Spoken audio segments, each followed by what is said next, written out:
And now, the Phil Hendrie Show with Phil Hendrie. West of the Rockies, dial 1-800-449-8686. East of the Rockies, dial 1-800-449-8686. First-time callers, dial 1-800-449-8686. And the wildcard line is 1-800-449-8686. And now, here's Phil Hendrie. Herb Sewell joins me this hour with a story that is amazing. It's nothing short of amazing, and I want to get the entire details. I know, Herb, that you are at a function right now for a friend of yours. Can you tell me a little bit about it? Yes, Phil. This is for John Wayne Hall, who was remanded with me about the same time that I was remanded to Atascadero, and he has apparently he's violated his parole. He's going back for evaluation, 72-hour evaluation, at which time then the court intercedes to see whether or not he has to go back into the system, either at Atascadero or into a facility. But we're having a dinner for him this evening. All right.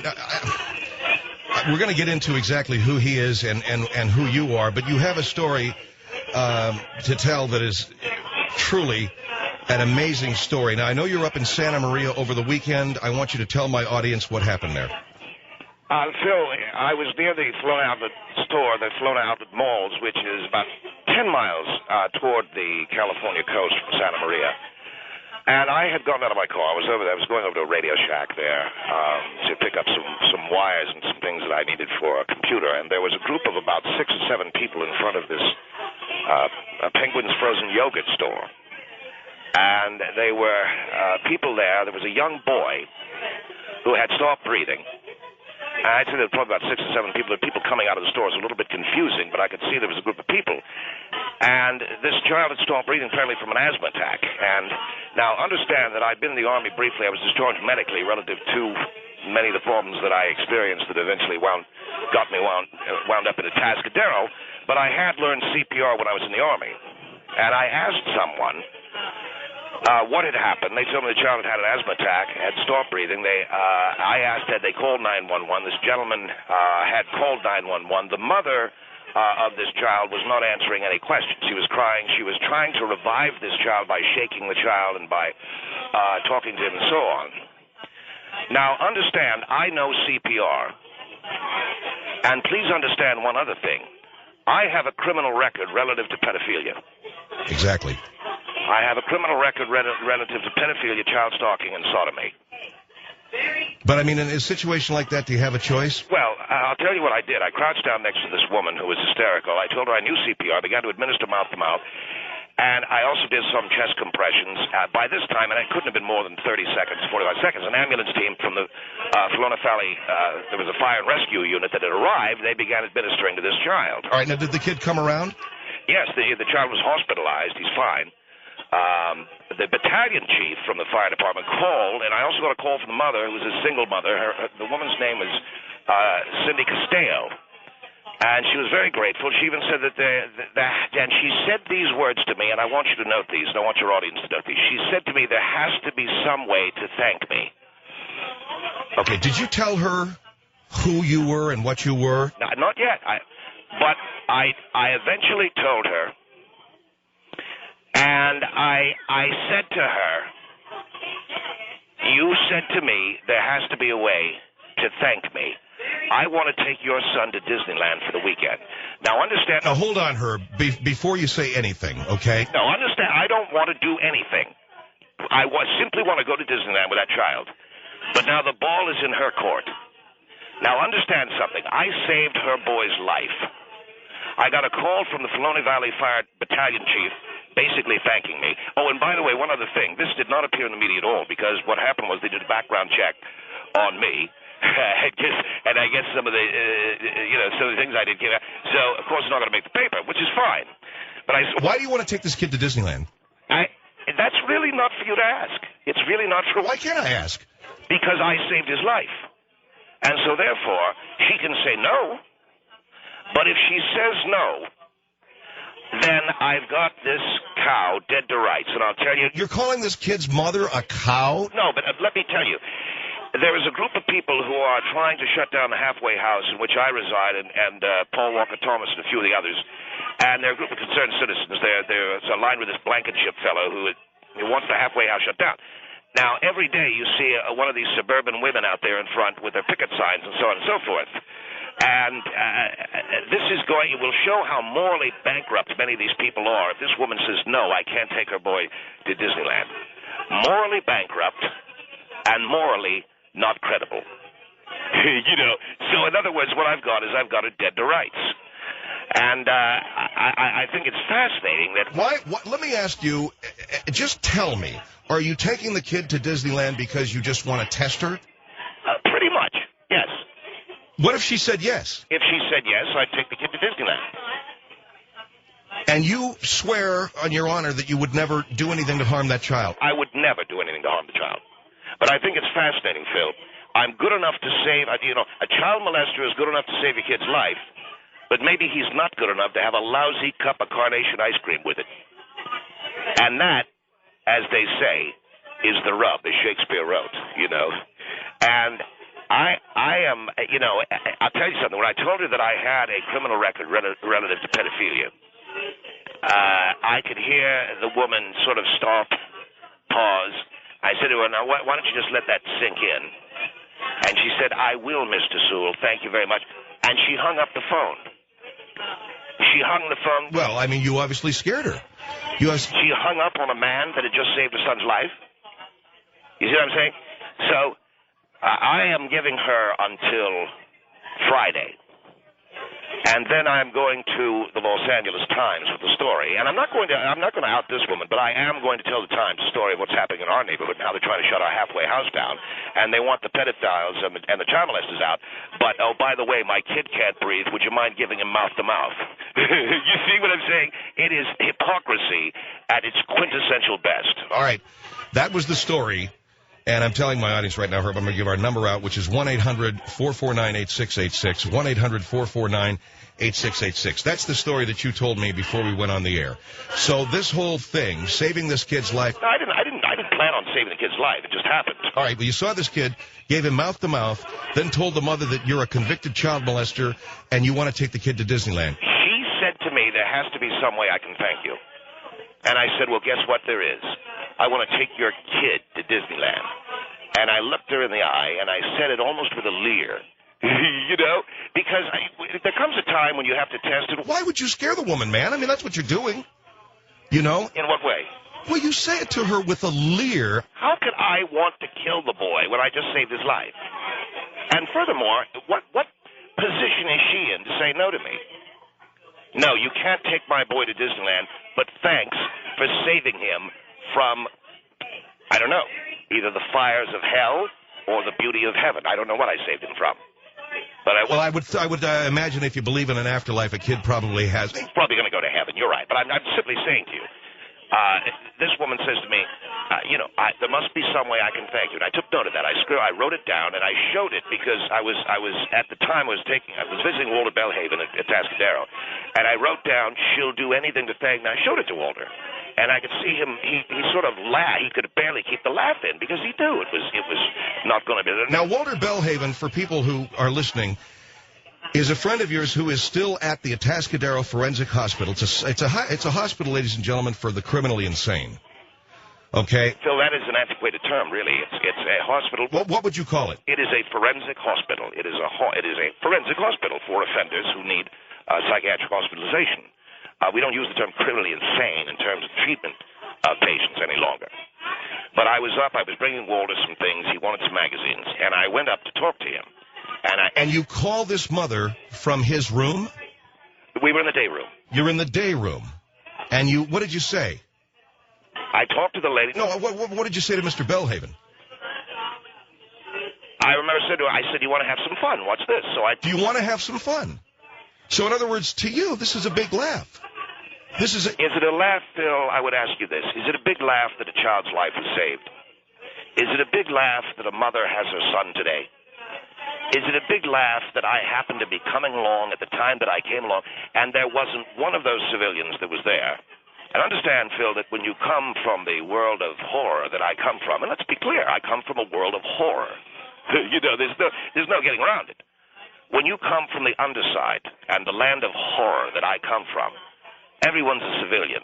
Everyone else is a civilian. I am and my kind, we are the only ones that we know of each other. So I saw these civilians there, and this child that couldn't breathe. And your training from the Army, your CPR kicked in? Well, I didn't see anyone administering this child the way they ought to. I asked had anyone called an ambulance. They had. By the time I began to work on this child, as I said, I did mouth-to-mouth, and I did chest compressions.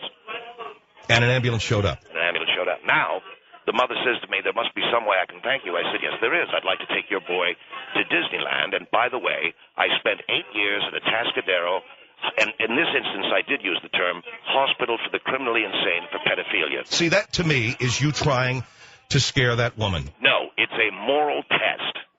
It's not fear. It's a moral test.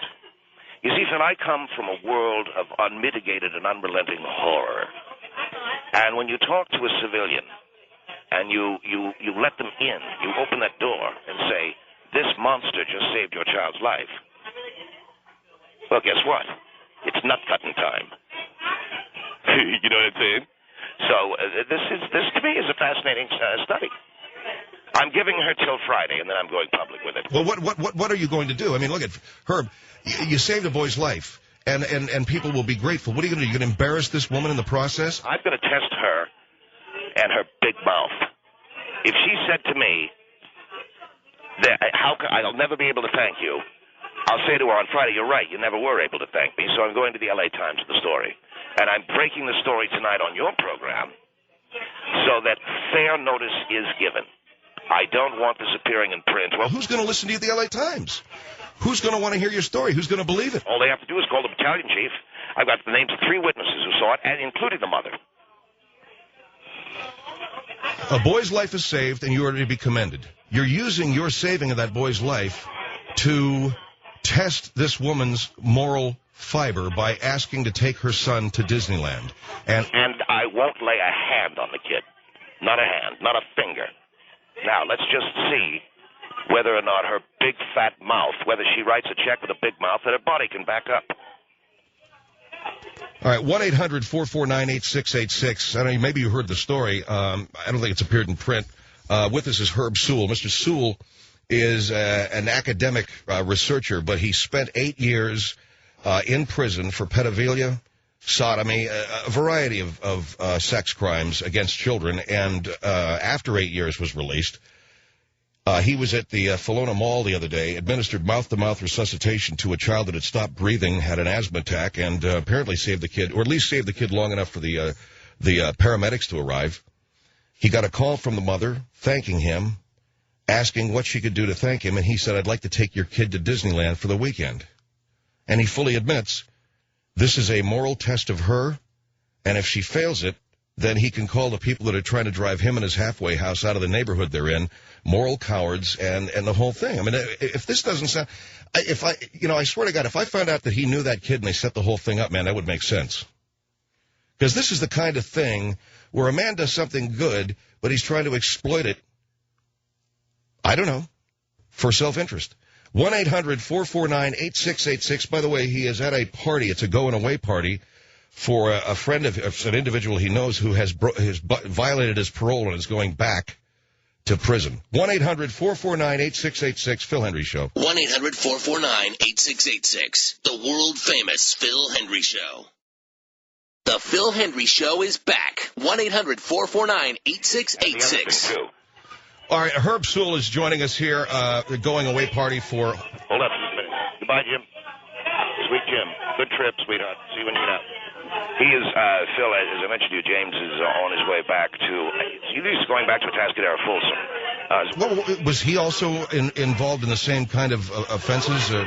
He was, yes, an offender. He actually did, along with Walter Bellhaven, a report of a crime, a spree of child rape that took place in Sacramento, California in the early 1990s. And good God. It's a very sick world. But the point that I'm making is... All right, but the point you're making is you gave CPR to a kid, you gave mouth-to-mouth to a kid. The mother said, how can I thank you? You want to take the kid to Disneyland? Yes, I want to take the kid to Disneyland. Why would any mother allow her child to go off with a convicted pedophile? I saved the kid's life, that's why. I saved the kid's life. And so you think that that's equal to... Do I think it's equal? I think a trip to Disneyland is getting off easy. In other words, I saved that boy's life, and if the woman says, no, you can't because you're a pedophile, then I will then be able to hold her up as a shining example of the moral bankruptcy of these people who don't want to have child molesters living in their neighborhoods. I'll be able to use her as the poster child for bullcrap. And I can tell you... Why, you sound really angry. Well, no, it's just that I've been down this road so many times before, and, I saved the child's life, or whatever you want to call it. I mean, the battalion chief called me and said that that I bought them, the paramedics that had come from the search and rescue, precious moments.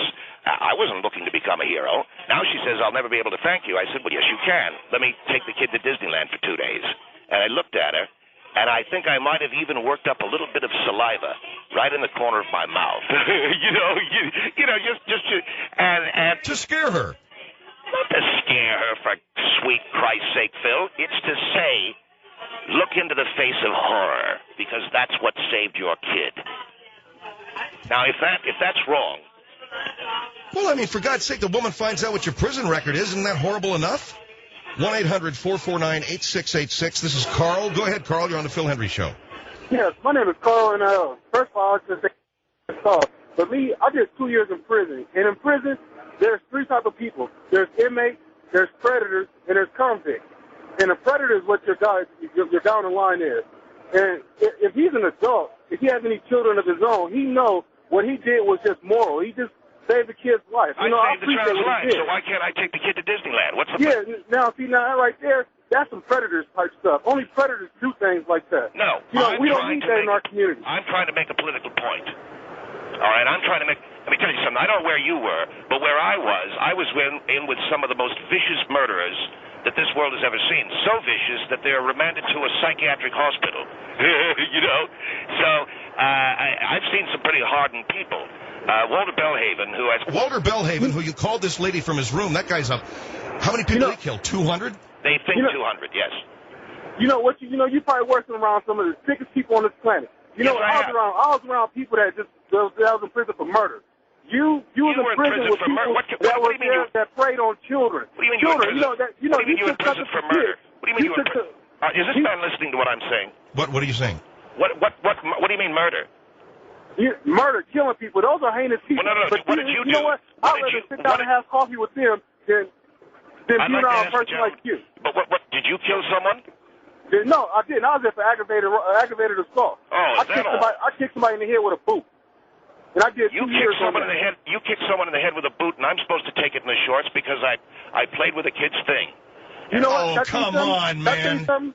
I paid my restitution. I paid the guy's doctor's bill. I wrote him a letter and apologized, sincerely apologized. What you did, you took something from that child that he can never get back. Sir, I've done my time. Sir, I did electroshock. I did insulin shock. I was in all kinds of medical experimentation plans. I was like one of Joseph Mengelé's twins, if you want to get right down to it. And I'll tell you right now, I would never lay a hand on a...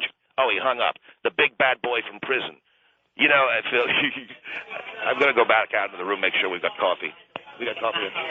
My mother is here. She's serving coffee. And see, that's another thing. Your mother, who you have told the doctors, you've told me, was responsible for your state of mind. She sexually molested you. I don't want to talk about my mother right now. All right. But she's there serving coffee, huh? Yes, my mother's serving coffee. All right. 1-800-449-8686. This is the Phil Hendrie Show. We're talking with Herb Sewell about the, I don't know if you heard the story. I'm going to get this name right if I can. Castello boy he had asthma, was literally not breathing when Herb came upon him when a group of other people that he administered mouth to mouth. He had CPR training in the Army. The battalion chief at the fire and rescue said that he contributed to saving the child's life. The mother said, how can I thank you? And he said, I'd like to take your kid to Disneyland for the weekend. Now, this is a guy 8 years inside for pedophilia. Herb feels it's owed to him because he saved the kid's life. And by the way, he's at a going-away party for, who is it? James Wayne Thomas, who violated his parole 1-800-449-8686, The Phil Hendrie Show. Phil Hendrie Show. 1-800-449-8686. You are nothing more than a liar. The Phil Hendrie Show is back. 1-800-449-8686. Get on to. All right, we're back with we're back here with Herb Sewell. 1-800-449-8686. For the record, Herb, you are a historical researcher. For the record, Phil, if you want to know, I'm one of the considered to be, and I honestly don't know. I think myself, along with Stephen Ambrose and a few others, I'm considered to be one of the leading authorities on World War II history in the United States, and I do some academic research and assistance. I'm not allowed to work specifically on any campus, even though we're talking about college campuses. You're talking about adults, primarily 18-year-old individuals plus. But in any event, part of the terms of my probation has to do with staying away from any educational facility. But I can work online, and I do some research for a wonderful man by the name of Dr. Hall, who works at the University of Indiana, is tenured there, and I just do research for a number of people. All right, you saved the life of a boy up at the Felona Outlet Malls over this past weekend by administering mouth-to-mouth. The Felona Valley Fire and Rescue has publicly credited you with helping save minutes, and you spoke with the child's mother, a woman by the name of Cindy Castello. She said to you, quote, I don't know how to, what did she say exactly? She said, she said, how can I ever thank you? And I said, well, guess what? I've got the way. And now, you said you leered at her. Why? I wanted to let her know the man that had saved her child's life was a man who came from a vault of horror. And a vault of horror, man. I mean, in other words, you're reveling in this fear. No, I'm not. I want her to know exactly. Look, I didn't paint this picture of myself. Society at large has painted this picture of myself. And you know what you did was horribly wrong, terribly wrong. Absolutely. I know I'm a monster.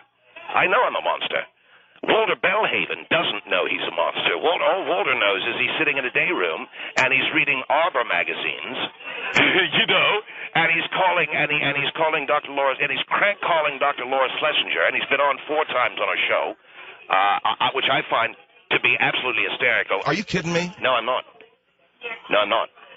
Walter Bellhaven has crank called Dr. Laura's show and has gotten on 4 times. Yes. What has he said? I don't know. That's up to him. I think one time he was posing as, as a husband whose wife is having an affair. Another time he poses as a young student who is, is engaged, and his girlfriend doesn't want him. He doesn't like her family. And he plays different parts. He does it for jollies. He does it just for giggles. And all right. Well, let's get back to you. So anyway, you saved this kid's life. Now you want to take the kid to Disneyland. Yes, and I'm not going to lay a hand on the kid. I'm not going to do anything to the kid. But that doesn't matter to the mother. The mother thinks I'm a monster. And the mother, even though I saved that kid's life, the mother would say no to me. How do you say no to a man who saved your brat's life? How do you say no to the man who saved your little rugrat's life? That's what I'd like to know. I'd like an answer to that question, Phil. I don't think there is one. All right, 1-800-449-8686. Let's go over to our phone calls here. Kim, go ahead. You're on the Phil Hendrie Show with Herb Sewell. Hi. Yes, ma'am. Hi, Mr. Sewell. Hi, Phil. Hello. I guess my big question as a victim of molest myself is... Of what? You keep saying, I said, as a victim of molestation myself, I guess, why would it be okay for a chaperone to accompany you? No. With the child? No, and it's not. No. No. And why not? Because I saved the child's life. I don't understand. I don't think that there are any preconditions. You're not going to put a hand on this child. Absolutely. You're not going to hurt the child. Absolutely. I don't think anyone is in any position to put any preconditions on what I ask. Given the fact that were it not for me, you made the choice. The child would be roasting in hell right now if it wasn't for this. This is a child roasting in hell? Well, wherever the child would be. A child just went from heaven to hell. I'm just saying, given the fact that I saved his life, I don't see where anyone morally has the right to put any preconditions. I think it's... But you can put the conditions on it. I'm just simply asking. She said, how can I thank you? I said, let me take you to Disneyland. And you haven't given her a chance to answer. Is that correct? I'm giving her till Friday. Okay, but you're assuming that she's going to say, absolutely not, you're a monster, no way. No, I don't know what she's going to say. I'm simply saying she's got till Friday. It's been 3 days. And so it's kind of like Phil was saying, it's you're laying down the gauntlet. You're morally bankrupt if you don't. Is there a reason why you you called? Because you're sort of repeating everything I've said back to me, and I find you No, tedious. actually, I wanted to know if you would find be you a little okay bit, with what you said. The probation. I find you a little, almost tedious. I find. Look at it, Kim. You're like a Hannibal Lecter, aren't you? No. It's just that I would love to see your head on the end of a stick someplace. And that's why the mother would say no. You probably are a gracious, you're an eloquent man. You're interesting. No, and I don't think you were molested. I don't think you even know it. I don't think you know how to spell molest. I think you're just on here trying to goad me into wanting to mount you and then tear your head off and mount it on a rake. Oh, God. Well, she's just pissing me off. See, it's a whore like that. See, this is where I begin to hear the voices. Not that I'm schizophrenic, but when I talk to a woman like that, I begin to feel the scratching at the lid door. What do you mean? I mean, I'm able to keep everything in a box, but when something like that comes into my life, I hear the scratching on the lid door. Things want out. And I'm able to keep them contained. But when I hear someone say they were molested and they never were, because they want to be a part of some clique. I suppose the same way some men react when they hear a man say, I was a veteran of war, and he never was. All you want to do. And with her, I would even consider dismembering her and cooking her and eating her. Yeah. I'm here. Amy, you're on the Phil Hendrie Show. Go ahead. Hello? Yes, ma'am. Hi. I just want to say that the stuff that you're saying and the political statement that you want to make shows how sick that you really are and that you haven't changed. Otherwise, you wouldn't be doing it for that reason. I mean, why did you save his life? Why? Because the young man was in need. Because it was the right thing to do, or because you want recognition for it? Can you hold on? Let me answer your question. Yes. If you know anything about people who are considered to be heroes, when they're asked afterwards, why did you do it, they simply say, because I had to do it. You don't think about it. I just did it. I was the only one there who knew CPR. So your gratification should be that you saved his life. That should be good enough. Wait a minute. The mother asked me, not you, Amy. The mother asked me, what can I do to thank you? So you got nothing to do with it. Well, I have my listeners calling in to give their input on a man who did 8 years for pedophilia and is now demanding to be alone with a child for a weekend because he saved the kid's life. Yeah. Kind of tightens your shorts, doesn't it? Real dilemma, isn't it? Well, you see, this is what I call the world of the... That shows how sick that you really are, that you haven't changed Wait a minute. Now, I'm sick. That you want recognition for it. I saved a child's life, so I can't be sick. So what? That's no big deal?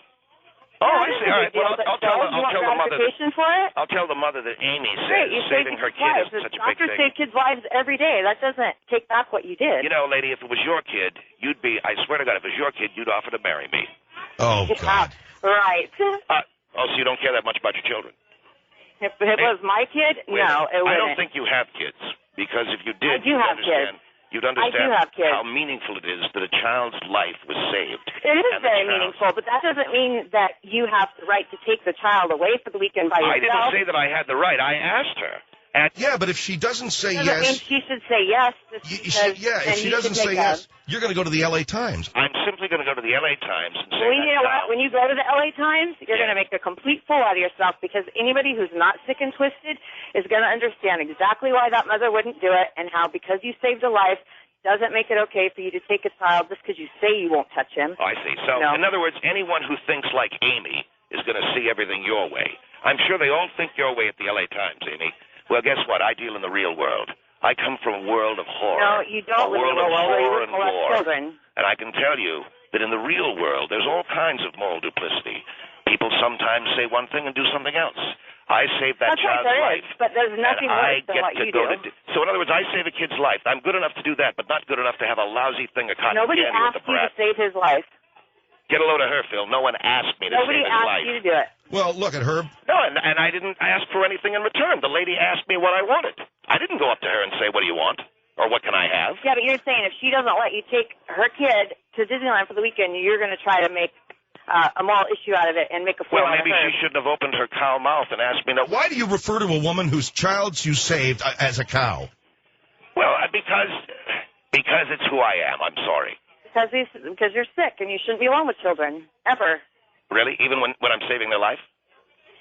Even then. See, I kind of hang Amy up a little bit. Even then. Because she doesn't have children. Yeah, I do have children. I have my daughter standing right here.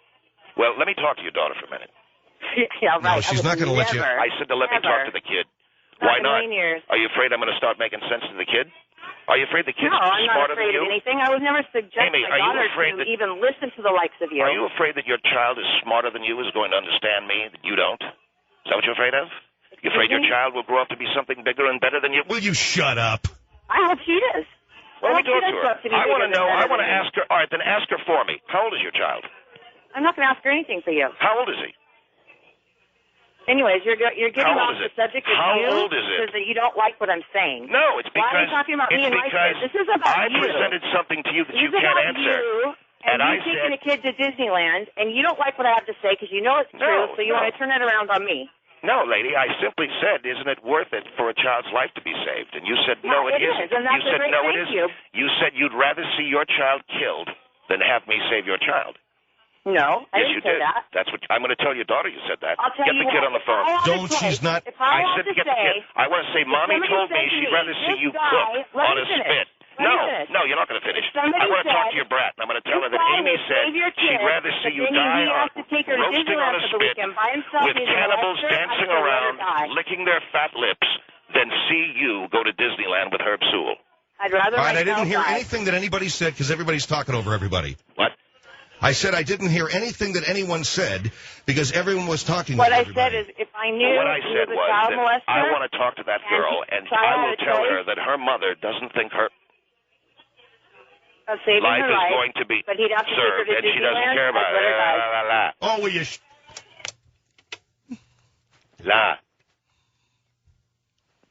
Phil, listen, I'm telling you... Shut up. But Phil... No. But No! Bastard. 1-800-449-8686. Phil Hendrie Show. The Phil Hendrie Show. 1-800-449-8686. Crap is not really the word for it. Crap is solid.